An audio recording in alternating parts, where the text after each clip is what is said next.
Mga kasensero, karon atong tukion ang usa sa labing init nga isyu sa politika. Ang proposed dynasty bill nga gipropose karon sa House ni Representative Antonio Tinio sa ACT Teachers o Grinico sa Kabataan Party List. Kinsa mo ay nag-author sa House Bill number 209 Anti-Political Dynasty Act nga gi-file kaniadtong July 2025 sa Kongreso. Kay baluan nga adunay daghang gasumite sa susamang bill karong 2025 aron supakon ang mga political dynasty sa Pilipinas. Kini ang pipila sa mga nagpangunang author. Francis Kiko Pangilinan, senator, nagsumiti sa Senate sa usa ka bill nga gitawag nga Anti-Political Dynasty Act of 2025. Gi-file kaniadtong Hulyo 9 ning kasamtangang tuig. Panfilo Ping Lacson, nag-author usab sa Senate Bill number 35 nga nag-propose sa pagsupil sa mga dynastiya sa second degree o consanguinity affinity. Apan, adunay daghang pangutana. Mapasaba kini.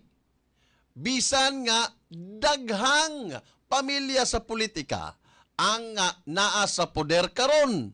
Lakip na ang atong speaker nga si Representative Bujidi. Ang gitawag nga anti-dynasty bill dugay na kaayo nga gipanawagan sa mga reform advocates. Kini nga balaod nun nagtinguha nga limitahan ang mga kaliwat o paryente sa usa ka pamilya nga makapahigayon sa pag-okupar sa mga posisyon sa gobyerno. Ikan man sa lokal hangtod sa nasyonal nga level.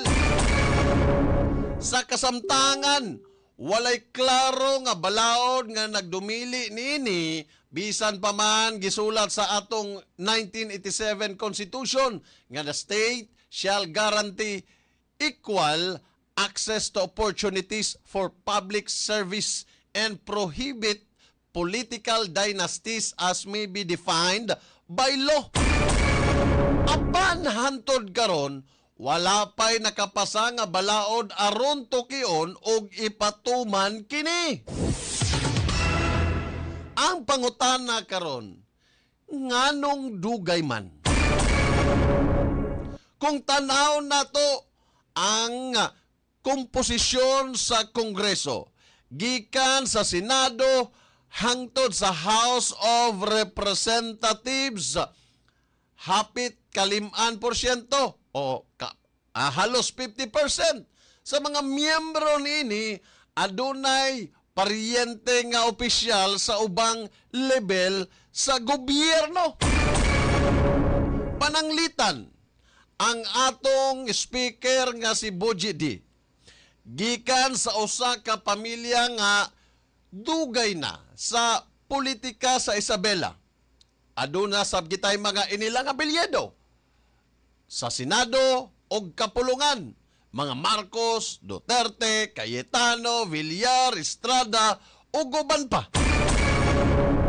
Kung kini maoy magpasa sa balaod batok sa dynasty, ang mga tao nga mismo na benepisyuhan sa sistema sa dynasty, kinsa man ang mupirma ni ining bill.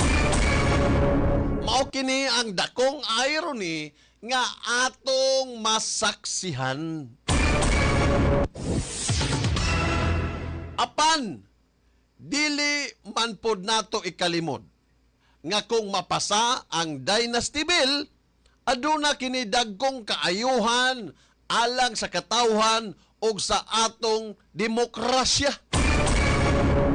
Una, makahatag kini og bagong mga leader o oportunidad sa mga walay koneksyon sa politika. Dili lang perme maora gihapon ng mga apelyido nga mulingkod sa maong mga posisyon. Ikaduha, mo palig-on ang merit-based governance mao nga ang moserve sa katawhan mao gyud ang deserving. Dili tungod lang kay anak, igsoon o paryente sa incumbent. Ikatulo, makapaminos kini sa korupsyon o nepotismo o nepotism. Kay kung daghan ang paryente sa pwesto, magkahiusa kini sila aron maprotektahan ang ilang interes. Ikaupat, makapausbaw kini sa pagsalig sa katawhan sa sistema. Kung makita sa publiko nga patas o walay forever sa pwesto, mulig-on usab ang demokrasya. Apan, aduna sa mga argumento batok sa balaod nun. Una, giingon sa uban nga labag kini sa katungod sa pagpili. Kung gusto sa mga tao ang anak sa incumbent, ngano daw pugngan sila sa pagdagan. Mao kini ang punto sa mga kontra. Ang botante gihapon ang magbuot. Ikaduha, ang pag-implementar niini lisod buhaton. Kinsa man ang tukion nga family member. Hangtod sa ikaduhang degree o consanguinity, apan unsaon kung magpuli-puli lang sila og pwesto. Mayor karon, sunod ang asawa na pod magmayor, sunod ang anak na pod. Ikatulo, posible nga magamit kini sa politika nga ang balaod mahimong armas aron supakon ang kalaban. Ikaupat, aduna sab mga pamilya nga epektibong nagserbisyo og tinuod nga gihigugma sa ilang mga tao. Dili tanang dynasty dautan. Ang uban adunay track record sa maayong pamalaod og proyekto. Karon, mao ni ang tinuod nga pangutana.